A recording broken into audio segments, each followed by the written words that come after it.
ओम नमो नारायणाय नमः। जय श्री हरि। हरे कृष्ण। आप सभी को फाल्गुन पूर्णिमा और होली की हार्दिक शुभकामनाएं। आज सुनेंगे श्री सत्यनारायण व्रत कथा। तो प्रेम से बोले सत्यनारायण भगवान की जय, गौरी पुत्र गणेश की जय। एक समय की बात है, नैमिषारण्य तीर्थ में सैनिक आदि 88,000 ऋषियों ने श्री सूत जी से पूछा, हे प्रभु, इस कलयुग में वेद विद्या रहित मनुष्य को प्रभु शक्ति किस प्रकार मिल सकती है तथा उसका उद्धार कैसे होगा? हे मुनि श्रेष्ठ, कोई ऐसा तप बताएं जिससे थोड़े समय में ही पुण्य मिले और मनवांछित फल की प्राप्ति हो। इस प्रकार की कथा सुनने की हम इच्छा रखते हैं। सर्वशास्त्रों के ज्ञाता श्री सूत जी बोले, हे वैष्णव पूज्य, आप सभी ने प्राणियों के हित की बात पूछी है, इसलिए मैं एक ऐसे श्रेष्ठ व्रत को आप लोगों को बताऊंगा जिसे नारद जी ने लक्ष्मी नारायण से पूछा था और लक्ष्मीपति ने मुनि श्रेष्ठ नारद जी से कहा था। आप इसे ध्यानपूर्वक सुनिए। एक समय की बात है, योगी राज नारद जी दूसरे के हित की इच्छा के लिए अनेकों लोकों में घूमते हुए मृत्यु लोक में आ पहुँचे। यहाँ उन्होंने अनेक योनियों में जन्मे प्रायः सभी मनुष्य को अपने कर्मों द्वारा अनेक दुखों से पीड़ित देखा। उनका दुख देखकर नारद जी सोचने लगे, कैसा यत्न किया जाए जिसके करने से निश्चित रूप से मानव के दुख का अंत हो जाए। इस विचार पर मनन करते हुए वह विष्णु लोक में गए। वहाँ वह देवों के इष्ट भगवान नारायण की स्तुति करने लगे, जिनके हाथों में शंख चक्र गदा और पद्म थे, गले में वरमाला पहने हुए थे। स्तुति करते हुए नारद जी बोले, हे भगवान, आप अत्यंत शक्ति से संपन्न हैं। मन तथा वाणी भी आपको नहीं पा सकती है। आपका आदि मध्य और अंत नहीं है। निर्गुण स्वरूप सदृश्य के कारण भक्तों के दुख को दूर करने वाले आपको मेरा नमस्कार है। नारद जी की स्तुति सुनकर भगवान विष्णु बोले, हे मुनि श्रेष्ठ, आपके मन में क्या बात है? आप किस काम के लिए पधारे हैं? उसे निसंकोच कहिए। इस पर नारद जी बोले, हे प्रभु, मृत्यु लोक में अनेक योनियों में जन्मे मनुष्य अपने कर्मों द्वारा अनेक दुखों से दुखी हो रहे हैं। हे नाथ, आप मुझ पर दया रखते हैं, तो आप बताइए कि वो मनुष्य थोड़े प्रयास से अपने दुखों से कैसे छुटकारा पा सकते हैं। श्री हरि बोले, हे नारद, मनुष्यों की भलाई के लिए तुमने बहुत अच्छी बात पूछी है। जिसके करने से मनुष्य मोह से छूट जाता है, वह बात मैं तुमसे कहता हूँ, उसे सुनो। स्वर्गलोक और मृत्युलोक दोनों में एक दुर्लभ उत्तम व्रत है जो पुण्य देने वाला है। आज प्रेमवश होकर मैं तुमसे कहता हूँ, ध्यानपूर्वक सुनो। श्री सत्यनारायण भगवान का यह व्रत अच्छी तरह विधि विधान पूर्वक करने से मनुष्य तुरंत ही यहाँ सुख भोग कर मरने पर मोक्ष पाता है। श्री हरि की वचन सुनकर नारद जी बोले कि उस व्रत का क्या फल है और उसका विधान क्या है? यह व्रत किसने किया था? इस व्रत को किस दिन करना चाहिए? सभी कुछ विस्तार पूर्वक बताइए। नारद जी की बात सुनकर श्री हरि बोले, दुख व शोक को दूर करने वाला यह व्रत सभी स्थानों पर विजय दिलाने वाला है। मानव को भक्ति और श्रद्धा के साथ शाम को श्री सत्यनारायण की पूजा धर्मपरायण होकर ब्राह्मणों और बंधुओं के साथ करनी चाहिए। भक्ति भाव से ही नैवेद्य, केले का फल, घी, दूध, गेहूं का आटा, गेहूं के स्थान पर साठी का आटा, शक्कर और गुड़ लेकर सभी भक्षण योग्य पदार्थों को मिलाकर भगवान का भोग बनाएं। ब्राह्मणों सहित बंधु बांधवों को भी भोजन कराएं। इसके बाद स्वयं भोजन करें। भजन कीर्तन के साथ भगवान की भक्ति में लीन हो जाएं। इस तरह से सत्यनारायण भगवान का व्रत करने पर मनुष्य की सारी इच्छाएं निश्चित रूप से पूरी होती है। इस कली काल अर्थात कलयुग में मृत्यु लोक में मोक्ष का यही एक सरल उपाय बताया गया है। इस प्रकार श्री सत्यनारायण व्रत कथा का प्रथम अध्याय संपन्न हुआ। तो प्रेम से बोलिए सत्यनारायण भगवान की जय। श्री सत्यनारायण कथा के दूसरे अध्याय के अनुसार श्री सूत जी बोले, हे ऋषियों, जिसने पहले समय इस व्रत को किया था उसका इतिहास कहता हूँ, ध्यान से सुनो। सुंदर काशीपुर नगरी में एक अत्यंत निर्धन ब्राह्मण रहता था। भूख प्यास से परेशान होकर वह धरती पर घूमता रहता। ब्राह्मणों से प्रेम करने वाले भगवान ने एक दिन ब्राह्मण का वेश धारण करके उसके पास जाकर पूछा, हे विप्र, नित्य दुखी होकर तुम पृथ्वी पर क्यों घूमते हो? दीन ब्राह्मण बोला, मैं निर्धन ब्राह्मण हूँ, भिक्षा के लिए धरती पर घूमता हूँ। हे भगवान, यदि आप इसका कोई उपाय जानते हो तो बताएं। वृद्ध ब्राह्मण कहता है, हे विप्रय, सत्यनारायण भगवान मनोवांछित फल देने वाले हैं, इसलिए तुम उनका पूजन करो। इसे करने से मनुष्य सभी दुखों से मुक्त हो जाता है। वृद्ध ब्राह्मण बनकर आए सत्यनारायण भगवान उस निर्धन ब्राह्मण को व्रत का सारा विधान बताकर अंतर्ध्यान हो गए। ब्राह्मण मन ही मन सोचने लगा कि जिस व्रत को वृद्ध ब्राह्मण करने को कहा गया है, मैं उसे जरूर करूँगा। यह निश्चय करने के बाद उसे रात में नींद नहीं आई।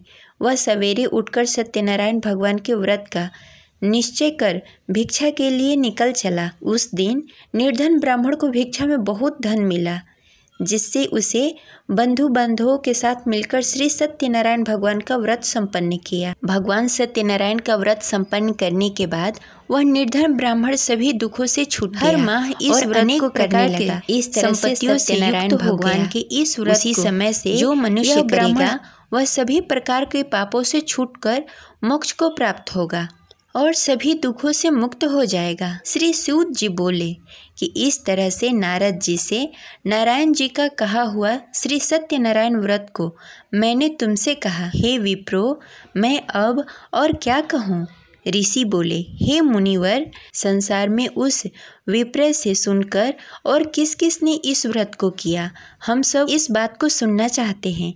इसके लिए हमारे मन में श्रद्धा का भाव है। श्री सूत जी बोले, हे मुनियों, जिस जिसने इस व्रत को किया वह सब सुनो। एक समय वही विप्र धन और ऐश्वर्य के अनुसार अपने बंधु बांधवों के साथ इस व्रत को करने को तैयार हुआ। उसी समय एक लकड़ी बेचने वाला बूढ़ा आदमी आया और लकड़ियां बाहर रखकर अंदर ब्राह्मण के घर में आ गया। प्यास से दुखी वह लकड़हारा उसको व्रत करते देख विप्र को नमस्कार कर पूछने लगा कि आप यह क्या कर रहे हैं तथा इसे करने से क्या फल मिलेगा, कृपया करके मुझे बताइए। ब्राह्मण ने कहा कि सब मनोकामनाओं को पूरा करने वाला यह सत्यनारायण भगवान का व्रत है। इनकी कृपा से ही मेरा घर धन्य धान्य आदि से भरा हुआ है। विप्र से सत्यनारायण व्रत के बारे में जानकर लकड़हारा बहुत प्रसन्न हुआ। चरणामृत लेकर वह प्रसाद खाने के बाद वह अपने घर गया। लकड़हारे ने अपने मन में संकल्प लिया कि आज लकड़ी बेचकर जो धन मिलेगा उसी से श्री सत्यनारायण भगवान का उत्तम व्रत करूँगा। मन में इस विचार को लेकर बूढ़ा आदमी सिर पर लकड़ियाँ रखकर नगर में बेचने गया, जहाँ धनी लोग ज़्यादा रहते थे। उस नगर में उसे अपनी लकड़ियों का दाम पहले से 4 गुना अधिक मिला।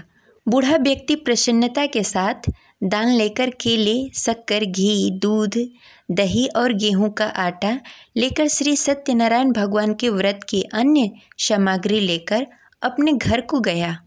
वहां उसने अपने बंधु बांधवों को बुलाकर विधि विधान से श्री सत्यनारायण भगवान का पूजन और व्रत किया।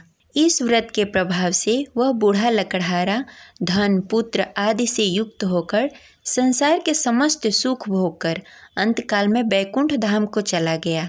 इस प्रकार श्री सत्यनारायण कथा के दूसरी अध्याय संपन्न हुई। तो प्रेम से बोली श्री सत्यनारायण भगवान की जय। सत्यनारायण व्रत कथा के तीसरी अध्याय के अनुसार श्री सूत जी बोले, हे मुनि श्रेष्ठो, अब आगे की कथा कहता हूँ। पहले समय में उल्कामुख नामक एक बुद्धिमान राजा था। वह सत्यवक्ता और जितेंद्रिय था। प्रतिदिन देव स्थान पर जाकर और निर्धनों को धन देकर उसके कष्ट दूर करता था। उसकी पत्नी कमल के समान मुख वाली तथा सती सावित्री थी। भद्रशिला नदी के तट पर दोनों ने श्री सत्यनारायण भगवान का व्रत किया। उसी समय साधु नाम का एक वैश्य आया। उसके पास व्यापार करने के लिए बहुत सारा धन भी था। राजा को व्रत करते देखकर वह विनय के साथ पूछने लगा, हे राजन, भक्ति भाव से पूर्ण होकर आप यह क्या कर रहे हैं? मैं सुनने के लिए इच्छुक हूँ, आप मुझे बताइए।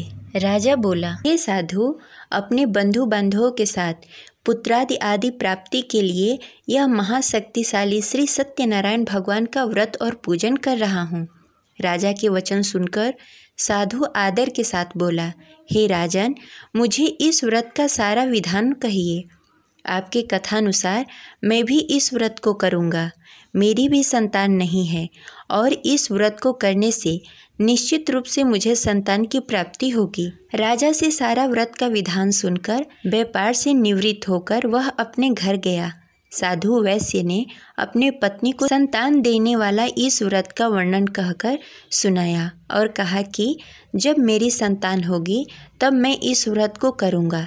साधु ने इस तरह से वचन कर अपनी पत्नी लीलावती से कही। एक दिन लीलावती पति के साथ आनंदित हो संसारिक धर्म में पवित्र होकर श्री सत्यनारायण भगवान की कृपा से गर्भवती हुई।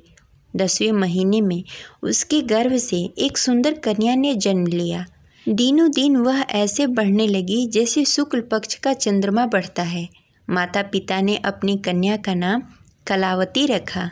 एक दिन लीलावती ने मीठे शब्दों में अपने पति को याद दिलाया कि उसने सत्यनारायण भगवान के जिस व्रत को करने का संकल्प लिया था उसे करने का समय आ गया है। आप इस व्रत को करिए। साधु बोला कि हे प्रिय, इस व्रत को मैं उसके विवाह पर करूँगा। इस प्रकार अपनी पत्नी को आश्वासन देकर वह नगर को चला गया।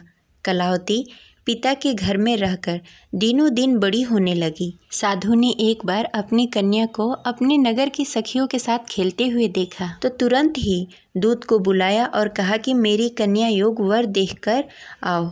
साधु की बात सुनकर दूत कंचन वन में पहुंचा। वहां अच्छी तरह से देख सुनकर लड़की के सुयोग वाड़िक पुत्र को ले आया। सुयोग लड़के को देखकर साधु ने बंधु बांधवों को बुलाकर अपनी पुत्री का विवाह कर दिया। लेकिन दुर्भाग्य की बात यह है कि साधु ने अभी भी श्री सत्यनारायण भगवान का व्रत नहीं किया। इस पर श्री भगवान क्रोधित हो गए और श्राप दिया कि साधु अत्यधिक दुख से मिले। अपने कार्य में कुशल साधु बनिया जमाई को लेकर समुद्र के पास स्थित होकर रत्नसारपुर नगर में गया। वहां जाकर दामाद और ससुर दोनों ने मिलकर चंद्रकेतु राजा के नगर में व्यापार करने लगे। एक दिन भगवान श्री सत्यनारायण की माया से एक चोर राजा के घर राजा का धन चुराकर भाग गया। उसने राजा के सिपाहियों को अपना पीछा करते देख चुराया हुआ धन वहां रख दिया जहां साधु अपने जमाई के साथ ठहरा हुआ था। राजा के सिपाहियों ने साधु वैश्य के पास राजा का धन पड़ा देखा तो वह ससुर और जमाई दोनों को बांधकर प्रसन्नता से राजा के पास ले गए और कहा कि उन दोनों चोरों को हम पकड़ लाए हैं, आप आगे की कार्रवाई की आज्ञा दीजिए। राजा की आज्ञा से उन दोनों को कठिन कारावास में डाल दिया गया और उसका सारा धन भी उससे छीन लिया गया। श्री सत्यनारायण भगवान के श्राप से साधु की पत्नी भी बहुत दुखी हुई। घर में भी धन सारा खत्म हो गया। उसे चोर चुरा ले गए। शारीरिक तथा मानसिक पीड़ा और भूख प्यास से अति दुखी होकर अन्न की चिंता में कलावती एक ब्राह्मण के घर गई। वहां उसने श्री सत्यनारायण भगवान का व्रत होते हुए देखा। फिर कथा भी सुनी। वह प्रसाद ग्रहण कर रात को घर वापस आई। माँ ने कलावती से पूछा कि हे पुत्री, अब तक तुम कहाँ थी?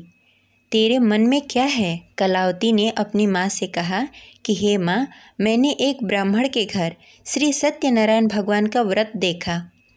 कन्या के वचन सुनकर लीलावती भगवान के पूजन की तैयारी करने लगी। लीलावती ने परिवार और बंधुओं सहित श्री सत्यनारायण भगवान का पूजन किया और उससे वर मांगा कि मेरे पति और जमाई शीघ्र घर आ जाएं। साथ ही यह भी प्रार्थना की कि हम सबके अपराध को क्षमा कीजिए। श्री सत्यनारायण भगवान इस व्रत से संतुष्ट हो गए और राजा चंद्रकेतु के सपने में दर्शन देकर कहा कि हे राजन, तुम उन दोनों वैश्यों को छोड़ दो और तुमने जो उसका धन लिया है उसे वापस कर दो।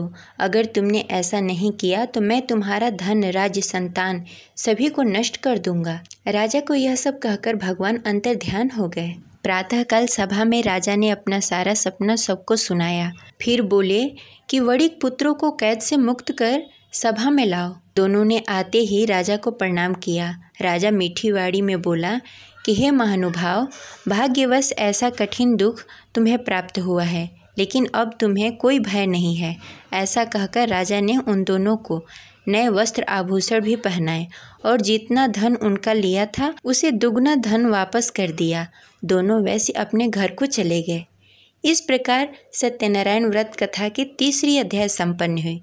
तो प्रेम से बोलिए भगवान सत्यनारायण की जय। सत्यनारायण कथा के चौथे अध्याय के अनुसार सूत जी बोले, वैश्य ने मंगलाचार कर अपनी यात्रा प्रारंभ की और अपने घर की ओर चल पड़ा। उसके थोड़ी दूर जाने के बाद एक दंडी वेशधारी श्री सत्यनारायण ने उससे पूछा, हे साधु, तेरे नाव में क्या है? अभिवाड़िक वड़िक हंसता हुआ बोला, हे दंडी, आप क्यों पूछते हैं? क्या धन लेने की इच्छा है? मेरे नाव में तो बेल और पत्ते भरे हुए हैं। वैश्य के कठोर वचन सुनकर भगवान बोले, तुम्हारा वचन सत्य हो। दंडी ऐसे वचन कह वहाँ से दूर चले गए। कुछ दूर जाकर समुद्र के किनारे बैठ गए। दंडी के जाने के बाद साधु वैश्य ने नित्य क्रिया के पश्चात नाव को ऊंची उठते देखकर अचंभा माना और नाव में बेल पत्ते आदि देखकर मूर्छित होकर जमीन पर गिर पड़ा। मूर्छा खुलने पर वह अत्यंत शोक में डूब गया। तब उसका दामाद बोला कि आप शोक न मनाएं, यह दंडी का श्राप है, इसलिए हमें उसके शरण में जाना चाहिए, तभी हमारी मनोकामना पूरी होगी। दामाद की बात सुनकर वह दंडी के पास पहुंचा और अत्यंत भक्ति भाव से नमस्कार करके बोला, मैंने आपसे जो असत्य वचन कहे थे उसके लिए मुझे क्षमा कर दें। ऐसा कहकर महान शोकातुल्य होकर रोने लगा। तब दंडी भगवान बोले, हे वड़िक पुत्र, मेरी आज्ञा से बार बार तुम्हें दुख प्राप्त हुआ है, तुम मेरी पूजा से विमुख हुआ। साधु बोला, हे भगवान, आपकी माया से ब्रह्मा आदि देवता भी अपने रूप को नहीं जानते, तब मैं अज्ञानी कैसे जान सकता हूँ? आप प्रसन्न होइए। अब मैं समर्थ के अनुसार आपकी पूजा करूँगा। मेरी रक्षा करो और पहले के समान नौका में धन भर दें। साधु वैश्य की भक्ति पूर्वक वचन सुनकर भगवान प्रसन्न हो गए और उसकी इच्छानुसार वरदान देकर अंतर्ध्यान हो गए। ससुर दामाद जब नाव पर आए तो नाव धन से भरी हुई थी। फिर वहीं अपने अन्य साथियों के साथ सत्यनारायण भगवान का पूजन कर अपने नगर को चल दिए। जब नगर के नज़दीक पहुँचे तो दूत को घर पर खबर करने के लिए भेज दिया। दूत साधु की पत्नी को प्रणाम कर कहता है, मालिक अपने दामाद सहित नगर के निकट आ गए हैं। दूत की बात सुनकर साधु की पत्नी लीलावती ने बड़े हर्ष के साथ सत्यनारायण भगवान का पूजन कर अपनी पुत्री कलावती से कहा कि मैं अपने पति के दर्शन को जाती हूँ, तू कार्य पूर्ण कर शीघ्र आ जाना। माता के ऐसे वचन सुनकर कलावती जल्द से प्रसाद छोड़कर अपने पति के पास चली गई। प्रसाद की अवहेलना के कारण श्री सत्यनारायण भगवान रुष्ट हो गए और नाव सहित उसके पति को नाव में डुबो दिया। कलावती अपने पति को ना पाकर रोती हुई जमीन पर गिर पड़ी। नौका को डूबा हुआ देखकर वह कन्या को रोता देख साधु दुखी होकर बोला कि हे प्रभु, मुझसे तथा मेरे परिवार से जो भूल हुई है उसे क्षमा करें। साधु की दीन वचन सुनकर श्री सत्यनारायण भगवान प्रसन्न हो गए और आकाशवाणी हुई, हे साधु, तेरी कन्या मेरी प्रसाद को छोड़कर आई है, इसलिए उसका पति अदृश्य हो गया है। यदि घर जाकर प्रसाद खाकर लौटती है तो उसे उसका पति अवश्य मिलेगा। ऐसी आकाशवाणी सुनकर कलावती घर पहुंचकर प्रसाद ग्रहण करती है और फिर आकर अपने पति के दर्शन करती है। उसके बाद साधु अपने बंधु बांधवों के सहित श्री सत्यनारायण भगवान की विधि विधान से पूजा करता है तथा इस लोक से सुख भोग कर अंत में स्वर्ग को जाता है। इस प्रकार सत्यनारायण व्रत कथा की चतुर्थ अध्याय संपन्न हुई। प्रेम से बोलिए श्री सत्यनारायण भगवान की जय। श्री सत्यनारायण भगवान के पंचम अध्याय के अनुसार श्री सूत जी बोले, हे ऋषियों, मैं और भी एक कथा सुनाता हूँ, उसे ध्यान पूर्वक सुनो। प्रजा पालन में लीन तुंग ध्वज नामक एक राजा था। उसने भी भगवान का प्रसाद त्याग कर बहुत दुख सहन किया। एक बार वन में जाकर वन्य पशुओं को मारकर वह बड़ के पेड़ के नीचे आया। वहाँ उसने ग्वालों को भक्ति भाव से अपने बंधुओं के सहित सत्यनारायण भगवान का पूजन करते देखा। अभिमानवश राजा ने उन्हें देखकर भी पूजा स्थान में नहीं गया, न ही उसने भगवान को नमस्कार किया। ग्वालों ने राजा को प्रसाद दिया, लेकिन उसने वह प्रसाद नहीं खाया और प्रसाद को वहीं छोड़कर अपने नगर को चला आया। जब वह नगर में पहुंचा तो वहां सब कुछ तहस नहस हो गया था। वह शीघ्र ही समझ गया कि यह सब भगवान ने ही किया है। वह दोबारा ग्वालों के पास पहुंचा और विधि पूर्वक पूजा कर प्रसाद खाया और श्री सत्यनारायण भगवान की कृपा से सब कुछ पहले की जैसा हो गया। दीर्घकाल तक सुख भोगने के बाद मरणों उपरांत उसे स्वर्गलोक की प्राप्ति हुई। जो मनुष्य परम दुर्लभ इस व्रत को करेगा वह श्री सत्यनारायण भगवान के अनुकंपा से उसे धन्य धान्य की प्राप्ति होगी, निर्धन धनी हो जाएगा और भय मुक्त होकर जीवन जीता रहेगा। संतानहीन मनुष्य को संतान सुख मिलेगा और सारी मनोकामनाएं पूर्ण होगी। मानव अंत काल में बैकुंठ धाम को जाएगा। श्री सूत जी बोले, जिन्होंने पहले इस व्रत को किया है अब उसके दूसरे जन्म की कथा कहता हूँ। वृद्ध सतानंद ब्राह्मण ने सुदामा का जन्म लेकर मोक्ष की प्राप्ति की। लकड़हारे ने अगले जन्म में निषाद बनकर मोक्ष प्राप्त किया। उल्का मुख नामक राजा दशरथ होकर बैकुंठ को गए। साधु नाम के वैश्य ने मोर ध्वज बनकर अपने पुत्र को आरे से चीरकर मोक्ष पाया। महाराज तुंग ध्वज ने स्वयंभू होकर भगवान के भक्ति युक्त होकर कर्म का मोक्ष पाया। इस प्रकार श्री सत्यनारायण व्रत कथा 5वां अध्याय संपन्न हुई। तो प्रेम से बोले श्री सत्यनारायण भगवान की जय।